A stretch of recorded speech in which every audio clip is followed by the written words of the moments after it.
یہ بہت اہم شبہ ہے اب جو میں آپ کے سامنے پڑھنے لگا ہوں. یہ سورہ نحل کی آیت 20 اور 21 ہے. اس کے اندر اللہ تعالیٰ نے فرمایا والذین یدعون من دون اللہ لا یخلقون شیئا وہم یخلقون.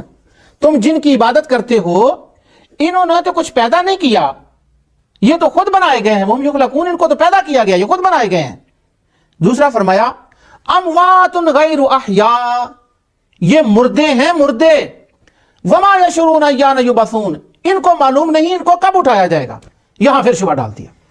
شبہ ڈالنے والے کہتے ہیں دیکھو تم کہتے ہو انبیاء اولیاء جو قبروں میں مدفون تھے ان کی عبادت نہیں ہوئی, تو اللہ تعالیٰ فرما رہا ہے وہ مردہ ہیں. بھلا یہ بتوں کے لیے کہا جائے گا, یہ جنوں کے لیے کہا جائے گا, جن اور شیطان تو زندہ تھے اس وقت, یہ تاروں کے لیے کہا جائے گا. اموات غیروں سے لا محالہ مراد جو ہے وہ گزرے ہوئے بزرگ ہیں جن کی مشرکین مکہ عبادت کرتے. دیکھو قرآن سے نکل آیا. صاحب تفہیم القرآن نے یہاں پر کمال کر دی, لکھنے کی گستاخی کرنے کی انتہا کر دی, کچھ نہیں سوچا.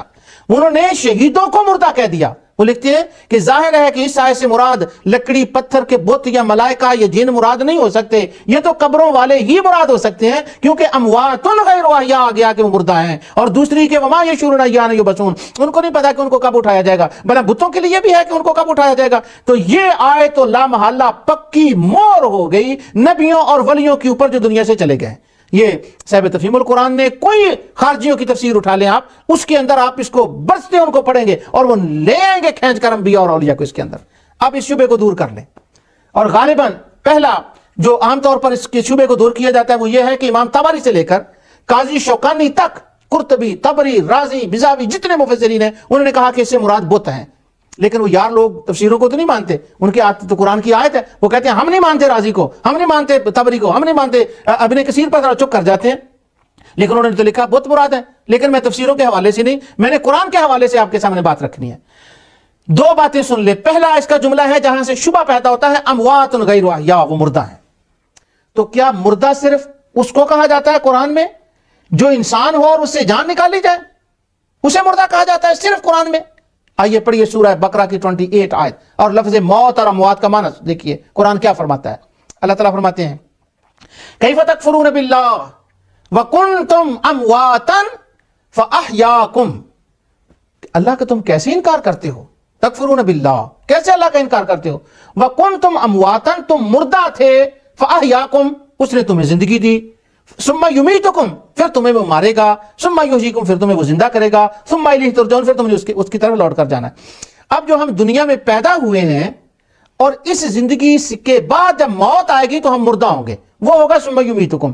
لیکن آیت میں ہے کیف تکفرون باللہ وکنتم امواتا, یعنی جہان میں آنے سے پہلے, پیدا ہونے سے پہلے تم مردہ تھے, اور اموات کا لفظ آ گیا. تو علامہ ابن کثیر اور تمام مفسرین اس کی آیت کی تفسیر میں لکھا ہے کہ یہاں اموات اور قرآن کی آیت سے بھی ثابت ہے. علامہ ابن کثیر نام ہی لکھیں, امام طبری نام ہی لکھیں, امام رازی نام ہی لکھیں, قرآن میں ہے کہ امواتن تم مردہ تھے.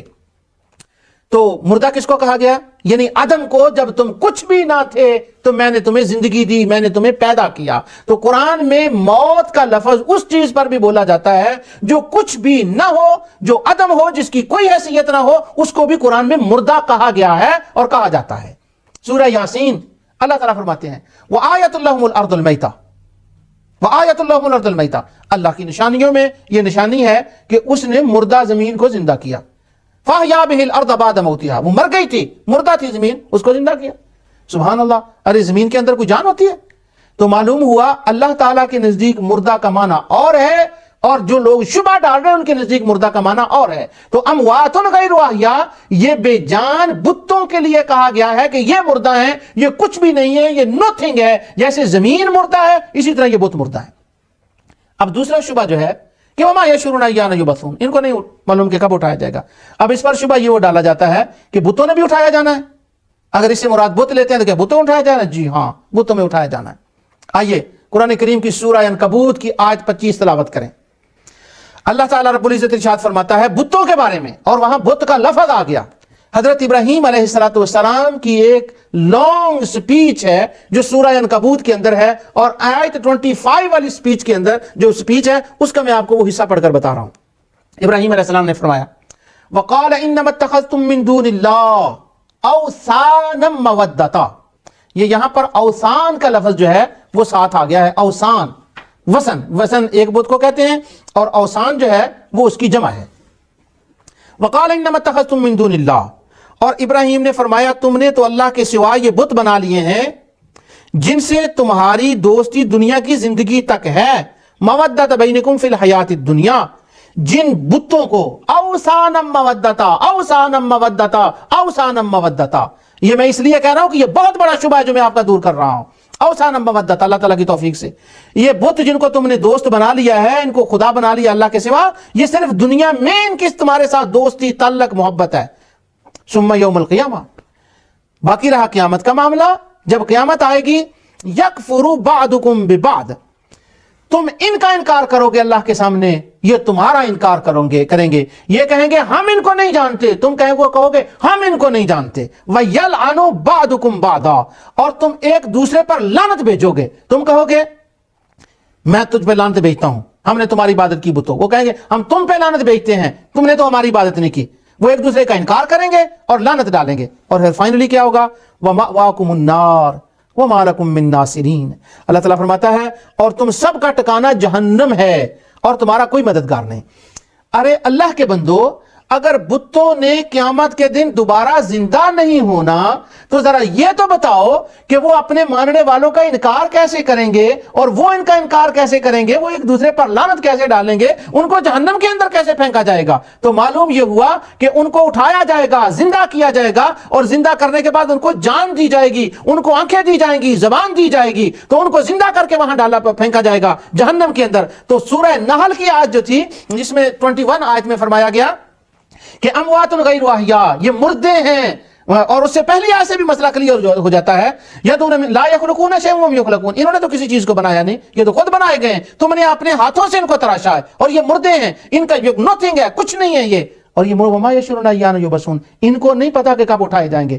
تو معلوم یہ ہوا کہ قیامت کے دن جو ہے وہ ان کو زندہ کر کے اٹھایا جائے گا، اور اپنے ماننے والے اور اپنے پوجنے والے اور پرستش کرنے والوں کے سامنے لایا جائے گا اور وہ زندہ ہوں گے۔ تو میرے بھائی، یہ سورہ نحل کی آیت 19 بھی 20 اور 21 یہ آیت بھی بتوں کے لیے ہے۔ تو قرآن کریم کی تمام آیات جو میں نے آپ کے سامنے تلاوت کی ہیں، ان تمام آیتوں سے یہ بات ظاہر میں نے کر دی اللہ تعالیٰ کی توفیق سے کہ مشرکین حضور سے جو پہلے تھے، پہلے انبیاء کے زمانے میں، حضرت نوح علیہ السلام کے زمانے میں، حضرت ابراہیم علیہ السلام کے زمانے میں، حضرت ہود علیہ السلام کے زمانے میں، شعیب علیہ السلام کے زمانے میں، لوط علیہ السلام کے زمانے میں، یہ جتنے مشرکین، لوط، حضرت عیسیٰ علیہ السلام، موسیٰ علیہ السلام کے زمانے میں، وہ تمام ان کے جو معبود تھے، جن کو معبود وہ مانتے تھے، جن کی وہ عبادت کرتے تھے، وہ یہی تھے، یا وہ بت تھے، یا وہ جنات تھے، اور اس میں میل فیمیل تھا، اور یا پھر وہ سورج اور تارے تھے،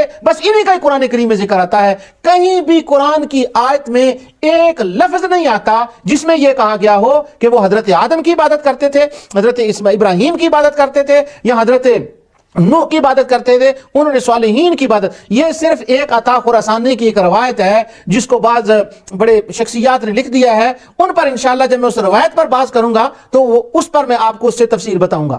اور یہ جو بات ہے، یہ آپ کے سامنے مسئلہ کنسپٹ جو ہے، یہ شبہ کا ازالہ اللہ تعالیٰ کی توفیق سے میں نے آپ کے سامنے کر دیا ہے کہ ان کے معبود کون تھے، وہ کن کی عبادت کرتے تھے۔ بس انبیاء اولیاء تو یوں ہی کھینچ کر جو ہے وہ ان کو لایا جاتا ہے، ہاں جی وہ نیک لوگوں کے بت تھے، سبحان اللہ۔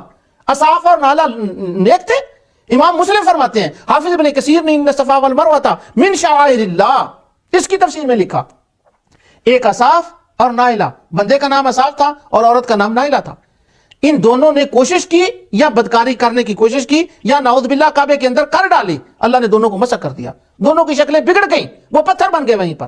تو ان مشرکوں نے کیا کیا، انہوں نے ایک کو اٹھا کر صفا پہ رکھ دیا اور دوسرے کو مروہ پہ رکھ دیا۔ جب دونوں کو رکھ دیا تو ان کو وہ پوجنے لگے، ان کی عبادت کرنے لگے، کیوں؟ اندر سے جنوں کی آوازیں آنے لگیں، اس لیے عبادت کرنے لگے۔